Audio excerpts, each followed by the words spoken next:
jasa PAS kepada Anwar Ibrahim dibalas dengan pengkhianatan.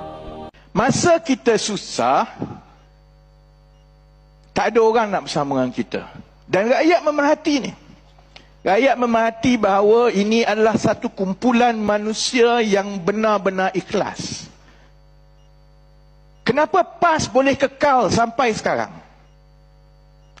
Kerana walau macam mana kita kata pasal PAS pun, masyarakat kita tahu dalam PAS itu ada sekumpulan manusia yang dia betul-betul ikhlas. Tapi orang tahu dia ni memang betul-betul ikhlas kerana dia percaya PAS membawa Islam.